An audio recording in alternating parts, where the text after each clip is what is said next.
Well, Razorback fans, when it comes to Eric Musselman here at Arkansas, we're in the end game now. Let's talk about today's Locked On Razorbacks podcast. You are Locked On Razorbacks, your daily podcast on the Arkansas Razorbacks, part of the Locked On Podcast Network, your team every day. And welcome into the Locked On Razorbacks podcast. I am your host, John Nabors. I am also the host of the John Nabors Show, which you can catch every weekday afternoon on Natty State Sports and nattystatesports.com. Today's episode is brought to you by LinkedIn. These days, every new potential hire can feel like a high-stakes wager for your small business. That's why LinkedIn Jobs helps you find the right people for your team faster and for free. So post your job for free at linkedin.com/lockedoncollege. Terms and conditions do apply. I hope everybody had a wonderful weekend, as I know we'll talk about a lot of things that have been happening in the sports world for the Razorbacks, a little baseball and football, and some of the action going on there. But I think what is weighing heavy on every Razorback fan's mind right now at this current state is the status of Eric Musselman at Arkansas. And I'll admit, it's been a weird time. We talked about it last week on the podcast. We've talked about it on my show at Natty State Sports. And I've had so many of you reach out and, here's what you've been hearing and all of that. It's just a really weird deal. Like Arkansas, it's actually kind of like the most Arkansas thing ever, because if you think about a lot of the coaching situations that have happened at Arkansas, whether it's coaches staying or coaches leaving or being fired or whatever, it seems like it's always had some sort of weird story or background behind it. But where it stands right now, everyone's just kind of saying, hey, let's just get an answer here. Like, let's just find out one way or the other, and let's move forward. We're tired of hearing about what could happen, what might happen, what should happen. Let's just find out. Well, I think we have a little bit of an indication of what's going on right now with Eric Musselman in the Razorback Basketball program. And now, if you've been following Natty State Sports, and guys like Curtis Wilkerson and Scotty Borland have been doing a great job with it and updating everything going on in the offseason when it comes to the transfer portal and official visits and everything, you'll see that Arkansas has set up to have official visits happening this week out of the portal. You've also had contacts and communication with Eric Musselman and the coaching staff with a lot of these players in the transfer portal. And again, at nattystatesports.com, you can see all the different players that they have contacted and the ones that they are getting a chance to talk with and to get a visit for.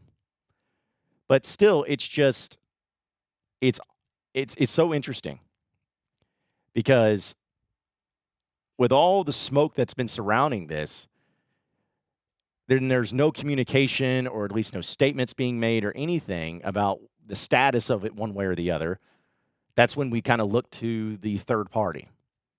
We try to say, all right, well, if we can't get it directly from the source, let's look at it logically and reasonably to everything surrounding the situation to see if maybe we can get an answer from that.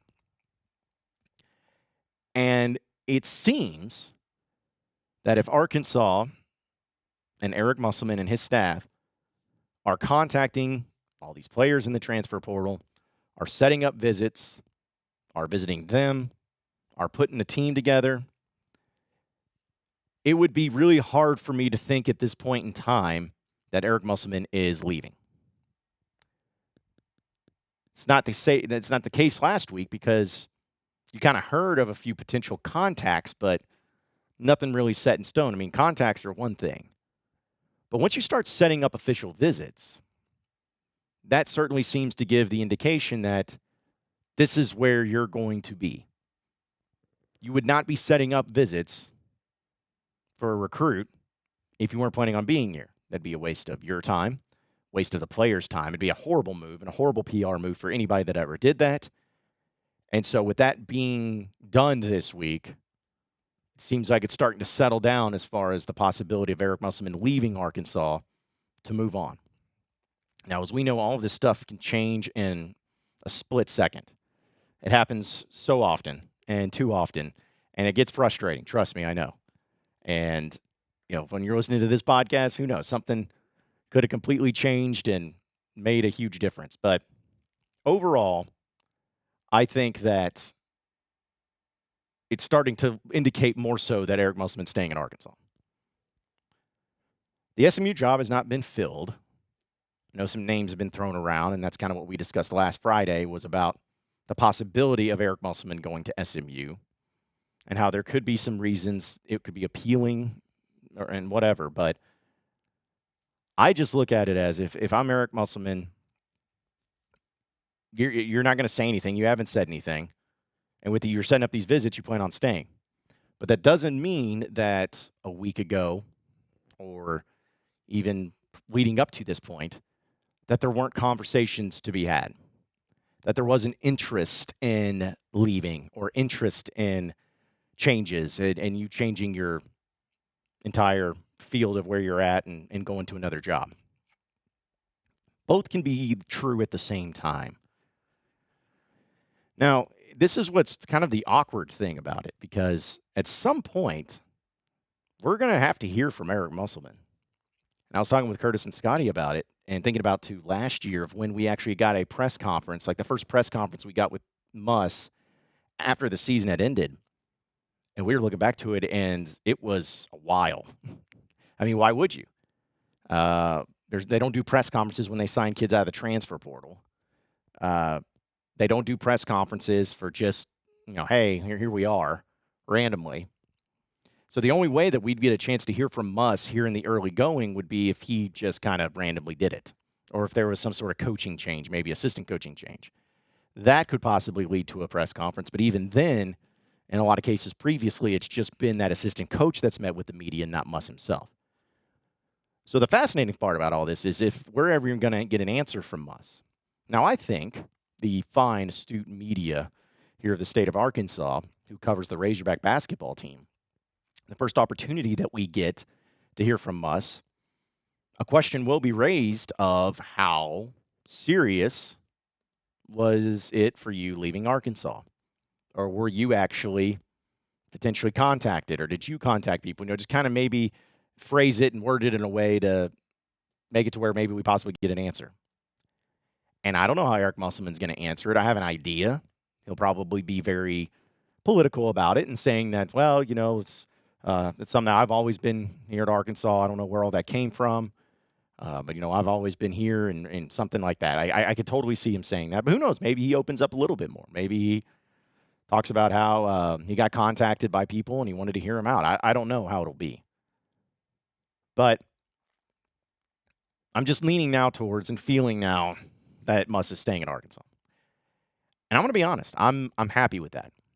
I'm happy with that. I said it all week last week that I was not someone who wanted to see Eric Musselman go. If he didn't want to be here, I wanted him to go.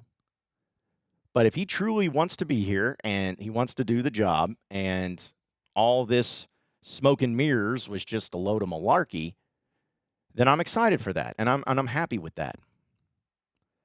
Because I still think he has done a phenomenal job at Arkansas. He's still one of the best coaches in the month of March.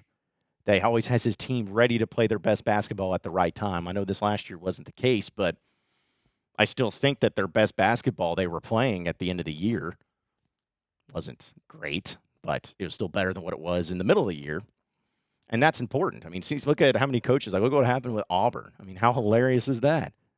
Win an SEC tournament, and it's like, oh, we're not losing again. This is like the best team we're built for Martin, and then you lose.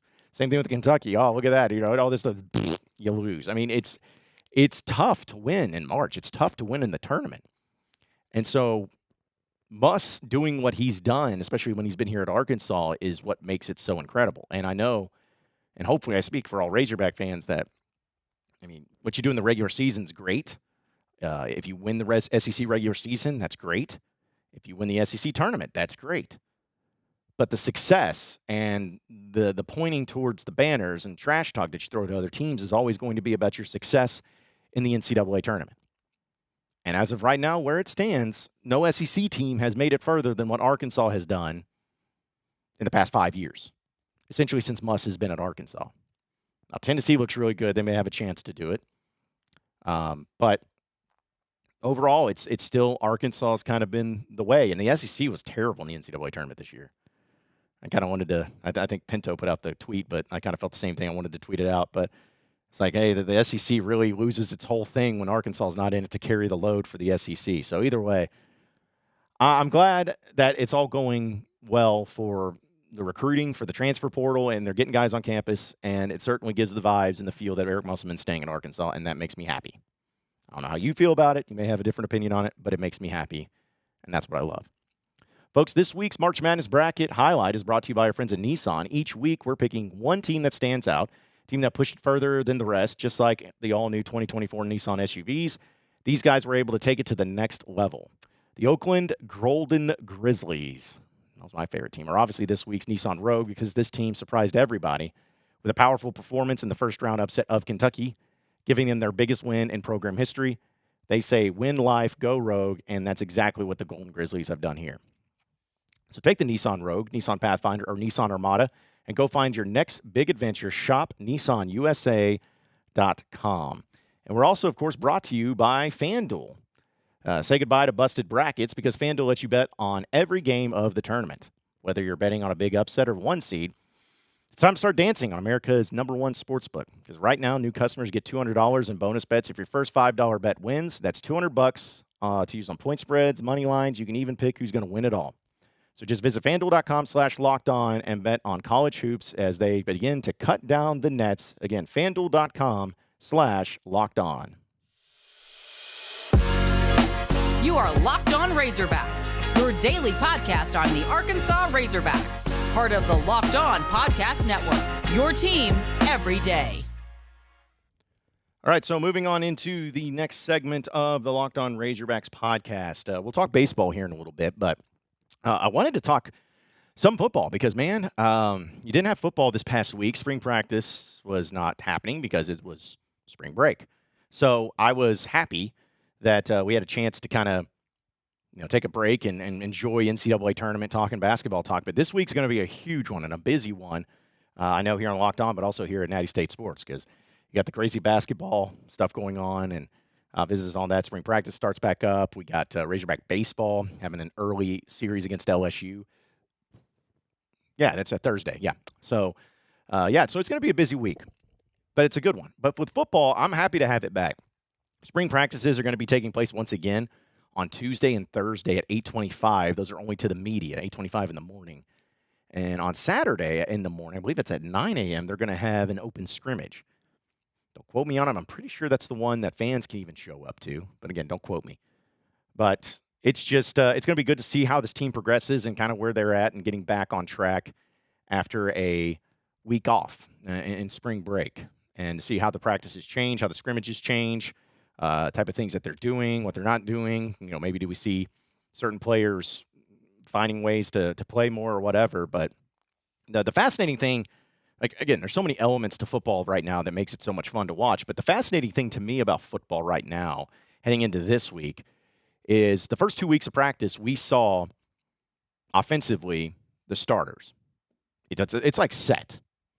The starting offensive line, the starting tight ends, starting wide receivers, starting running backs, starting quarterback. It's set, and it didn't change. So I want to see if the offense is still that. Like, do we see Tuesday and Thursday the same exact starting 11 that we saw 2 weeks ago, 3 weeks ago? Because if that's the case, then it certainly gives me the vibes that, hey, this is truly who Bobby Petrino wants to have out there, and this is truly who he feels best about. So I'll be curious to see what that happens, and still with the backup quarterback position. I felt like there was some strides taken for some of the guys who's going to be backing up Taylon Green, because I know Criswell's in the mix. Malachi Singleton's in the mix.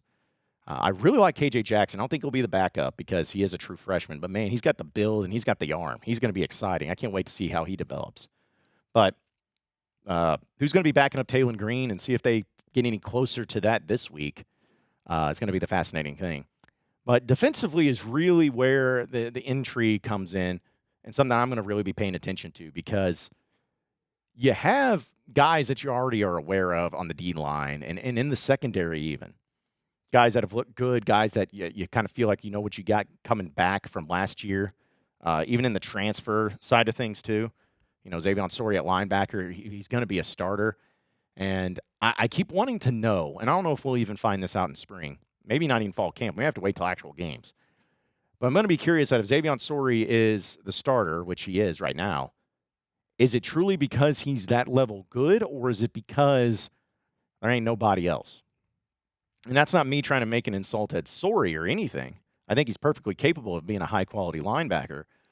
But is it strictly because of lack of depth, and what they have right now is pretty much nothing, so they're like, hey, you're by default being our starter? Because they'll add a couple more pieces into the mix at the linebacker position once they get closer to that.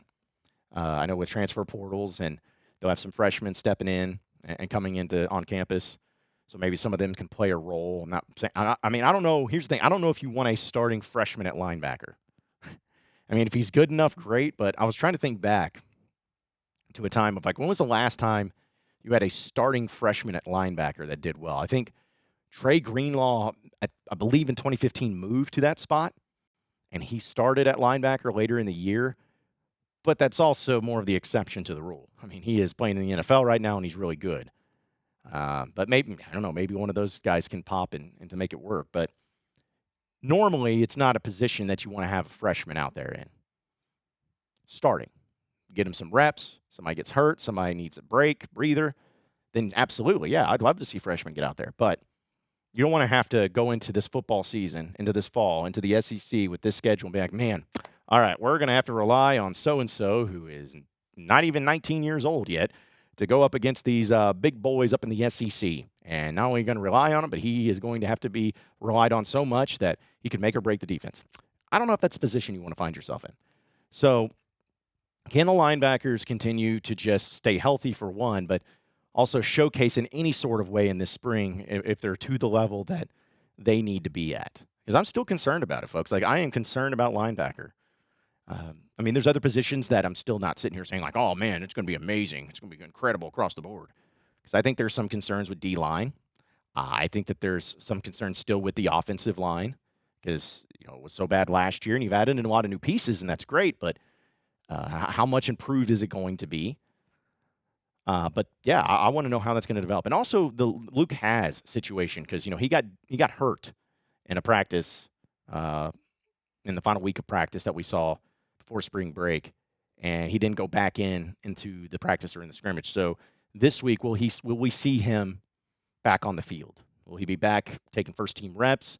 Are they going to sideline him a little bit and wait? That's going to be a key thing, too, is what's the situation with Luke Hasz and his health and everything. So he said, well, plenty of things to look at, plenty of things to talk about, and I'm just glad we have it to look at and have fun with, too, here in the spring. Folks, when you're hiring for your small business, you want to find quality professionals that are right for the role. That's why you have to check out LinkedIn Jobs. LinkedIn Jobs has the tools to help you find the right professionals for your team faster and for free. LinkedIn isn't just another job board. LinkedIn has a vast network of more than 1 billion professionals, which makes it a best place to hire somebody. If it gives you access to professionals that you can't find anywhere else, then why do you need to go anywhere else? LinkedIn does all of that while making the process easy and intuitive. Hiring is easy when you have that many qualified candidates. So many, in fact, that 86% of small businesses get a qualified candidate within 24 hours. LinkedIn knows that small businesses are wearing so many hats and may not have the time or the resources to hire. And that's why 2.5 million people, 2.5 million small businesses, LinkedIn, that's what they use for all their hiring. So post your job for free at linkedin.com/lockedoncollege. That's linkedin.com/lockedoncollege to post your job for free. Terms and conditions do apply. You are Locked On Razorbacks, your daily podcast on the Arkansas Razorbacks, part of the Locked On Podcast Network, your team every day. All right, so final segment here on the Locked On Razorbacks podcast. I do want to bring up Razorback Baseball, as they did win another SEC series. So they took care of business against Auburn on the road in what was a pretty tough one because, you know, the first game, my goodness, dude. It's stressful, but that's what makes baseball fun. But you had game one. Arkansas won 1-0, and their one run came in the first inning on an Aloy home run, solo shot, and that was it. Hagen Smith was incredible, as he always is, and Arkansas did a great job in the pitching, did a great job defensively, and they got the victory. Now, some of you may look at that as like, oh, the offense is terrible, the offense is this, the offense is that, and I'm not going to disagree with you that it's like perfect, because it's not. But you got to remember, folks, like this is the SEC, and especially in those first games, you're going to be going up against some serious high-quality pitching. Like they're going to be throwing their ace too. Now, the key for you is that once you win, because here's the thing, I think that if Arkansas, anytime that in the SEC series that they win game one, they're going to win the series. Because I believe in the pitching overall that they're going to do enough to get it done. It's not to say that they won't stumble. It's not to say that they'll score every single time or that every pitcher will have a fantastic outing every single time. Like, I'm not saying that. But overall, I'm going to feel confident with the team's pitching each and every time that they go out on the field. But when you go up against some of these great pitchers like LSU, who Arkansas is going to be facing this week, LSU's lost their first two SEC series. They lost both of them. And so it probably means that they're going to beat Arkansas because that just, for some reason, it seems to always happen. But still, like their ace is going to be really good on Thursday. Now, Hagan is too. But it's not always going to be easy to get runs against some of these guys. So just keep that in consideration. But it was a little bit disappointing to see Arkansas where they were up 4-0 after 4 innings on Sunday in their final game, or on Saturday on their final game. And they allowed a run against in the 5th inning, and then Arkansas was able to score another run in the top of the 6th. So they were sitting up 5-1. But then the 6th inning happened, and all hell broke loose. It was a bad deal. Auburn got guys in scoring position. They got guys on base, and they took advantage of it. I mean, Mason Molina was phenomenal. 5 innings pitched, gave up 3 hits and only 1 run. Only had 4 strikeouts. Cooper Dossett came in. Did not go well for him. Gave up 3 hits and 2 earned runs on 2 batters faced. Only threw 8 pitches. Then Gabe Gackle, I've been really high on.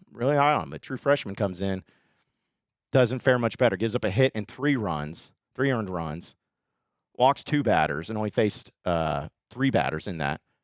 And then Colin Fisher comes in, gives up 4 hits and 2 earned runs. So, that was a little frustrating to see.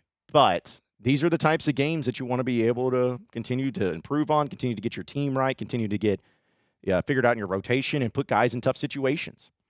That's how you learn. It's about winning the series, folks. I'm not telling you something you don't already know. But, yeah, it would have been nice to have swept, of course. But it's about winning series. Winning series. Arkansas right now is 5-1 in SEC play. Okay? They're doing just fine. They're going to be just fine. This LSU, you got back-to-back series at home against LSU and Ole Miss. You take care of business in both of those, and you start with 4 straight series victories in the open-up SEC play, you're going to be just fine. But, again, they still got some work to do. They're not perfect, but they still are the number 1 team in the country, and they still are really, really freaking good. So just keep that into perspective, please. I'm begging you. Of course, I say that, and they probably get swept by LSU. Let's hope that doesn't happen. We don't need that. But appreciate everybody listening in and watching into the Locked On Razorbacks podcast. Be sure to like and subscribe to the podcast on iTunes or on Google Play. You can also get after me on Twitter at John Nabors Show for any questions, comments, concerns that you may have. We'll keep it going from there. Same podcast time, same podcast channel tomorrow afternoon. Have a great day, everybody. We'll see you then.